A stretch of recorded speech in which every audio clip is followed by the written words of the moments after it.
when she started it up, when we finished it, we delivered it to her on Christmas Eve. I asked her when the last time she had started this car, and she said 1971. Welcome to the Back to Life series at Be Tough. Join us as we go behind the scenes and check out some of the best hot rod fabrication in Bakersfield at H&S Bodyworks.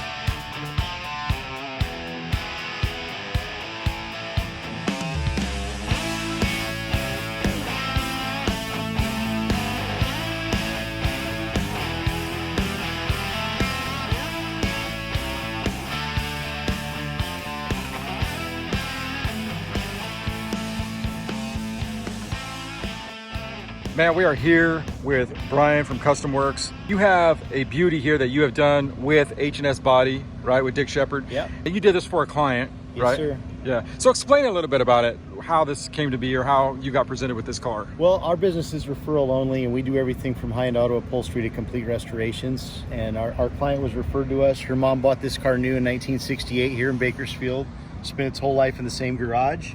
She actually drove it to Bakersfield College in 68 and 69. She had moved off and had a career in Montana, came back, decided she wanted to restore the car, and then we started talking, and the one thing leads to another, and it ended up being a complete body off chassis restoration.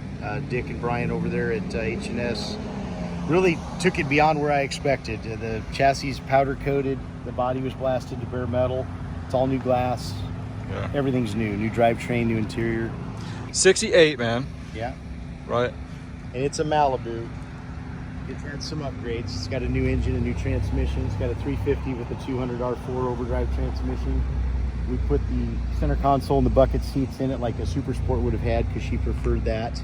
It's got air conditioning. It's got Dakota digital gauges, upgraded stereo, classic performance suspensions, lowered 2 inches, 4-wheel disc brakes, positive traction in the rear end, and everything's new. The car only had a front sway bar originally. Now it has a front and a rear. What does that do? That's gonna... It just minimizes the roll. Okay. It handles a little better in the corners, but it's still not so rough that it's uncomfortable to drive. Yeah, I love this color. Is this a stock color that came on? Original color. I believe it's called Montego Blue. Montego Blue. I believe that's what it's called, but we actually got the Ditzler numbers from 1968, and the guys over at H&S mixed it to match. Yeah. And it's the same pinstripe her parents had from the dealer in 68. Ronnie Beam did that for Dick over at H&S. Yeah, very nice, man. I love it.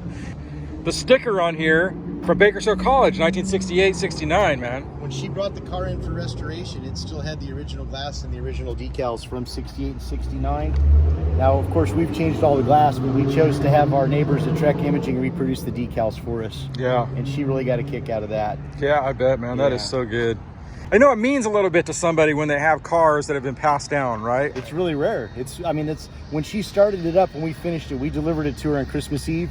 I asked her when the last time she had started this car, and she said 1971. Wow. So that's pretty awesome. That is so good. Yeah. And I'm going to wrap around here. Now, the Malibu, what was the difference? Because they had the SS, right? The Chevelle, they had the Super Sport, the Malibu. What was the difference? Do you know? The Malibu was the less expensive model. Okay. Typically came with a smaller engine.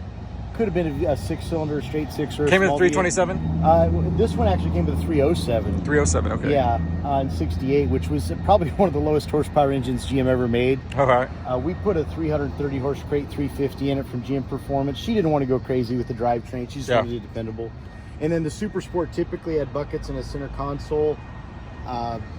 This car, we went ahead and did that because that's what she wanted. It had a bench seat in it before? Yes. Okay, we'll take a look at that. We'll get in there. Because I would say in 68, the Chevelle and the Camaro were probably the top cars, right? Yeah, that GM was exactly. producing. Then there was sporty cars. I mean, the affordable sporty cars. They always had the Vet, but that was out of reach for a lot of people. Right. Yeah, the funny story, my father told me I came home from the hospital in his 1968 Chevelle, and I was born in 68, so this has been kind of a personal fun project for myself as well. Right. Yeah. Man, I love that. Now tell us a little bit about the upholstery, because I know that you did a lot of work on this stuff, right? And it looks like factory, right? It is. The door panels, the headliner, the dash, they're all reproduction items. You know, it's got the heat stamp door panels. The seats, we did the seats and we sewed the covers for the seats with the original fabric. It's a reproduction item, but it's the original same fabric the car came with. Okay. Our mainline business is high-end automotive interior work, so the upholstery is kind of the natural for us, but this, in general, this is a reproduction interior. Okay. We did add the 3-point seat belt harnesses. It had the anchors in the roof, but the headliner and the rear shelf and everything is OEM quality. Now the shifter, it didn't have that, right? Or, No, because it had bench seat, it couldn't have that, right? Correct. It had a column shifter, and Oh, it was wow. just a 2-speed power glide. Now she's got the 4-speed overdrive, so she's got the 4 forward gears, and that's a Super Sport OEM style console shifter. Did it have the matching, because it looks like it has the same match to the upholstery on the, am I seeing that wrong? No, Like it's the same. The design on the Same. shifter? No, actually, that's a custom thing. I put a piece of that fabric in there. Okay, I was gonna say that. Yeah, that's kind of unique. Yeah. That stuff's $150 a yard. You save the scraps. Oh yeah, I bet. Yeah. No, she enjoyed that. So. Yeah, and then you added a tilt wheel. That wasn't here original, right? Correct. It's an I Did It column. It's a company that makes a great aftermarket steering column. So it's got the tilt wheel. It's got a Budnick steering wheel, which is a real high-end billet steering wheel.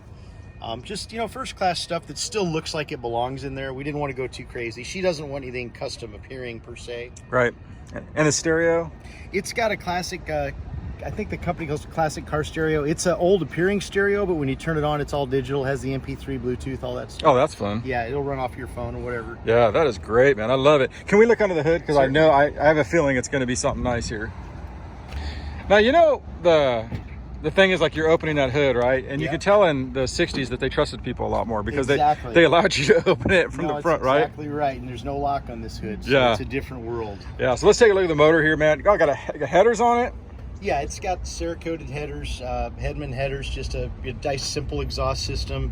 It's got a serpentine system on it that's just all OEM appearing. She didn't want to do the crazy, blinged out engine base. She just wants something functional. It's got a nice DeWitt's, a new heavy-duty aluminum radiator. It's got Phytech throttle body fuel injection instead of a carburetor, so it's got the O2 sensors. It's stock appearing, right? So Exactly. it looks like carbureted. And it'll handle elevation changes and everything else. It's got a new master cylinder and vacuum booster, so it's got definitely an upgraded brake system from what it had originally. That's actually the original wiper motor. It is. There's only a few things we reused on this car, but we replaced part of it. But the motor's original. Yeah.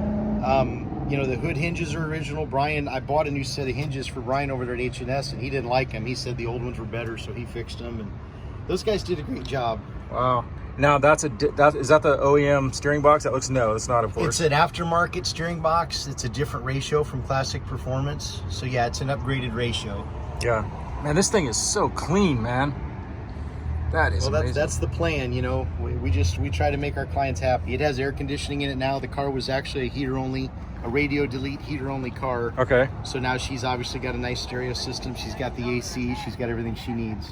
Yeah. We took it apart in February of 2020, and I delivered it Christmas Eve. So we're 9 months, almost 10 months full time. Right. Yeah, it's a lot of work. I don't even know how many hours we're in it. I'd have to break that down. But that's between me and the client. But it's a lot of work. Yeah. And H&S probably had it for, I would say they had it for 4 months. You know. Just doing the body works and all that stuff. And they spent a lot of time. When you take the body off the car and have it blasted to bare metal, and you fit each component, like the fender. This fender was replaced. The front valance was replaced. And Brian was able to fix everything else. It had just a small amount of rust behind the rear window, and he dialed that in. Yeah. We installed all the glass and the felts and the trim. That's kind of a tedious scenario, but it just came out great. Yeah, beautiful car. I can see why Dick wanted us to feature this thing. It is amazing. And man, just another work of art. A lot of talented people here in Bakersfield, man, I tell you. And the people that work with H&S Bodyworks, man, it always seems like everything they turn out is amazing. So anyway, hey, thanks for showing us this. Appreciate it, Billy. Very good. All right. Thanks.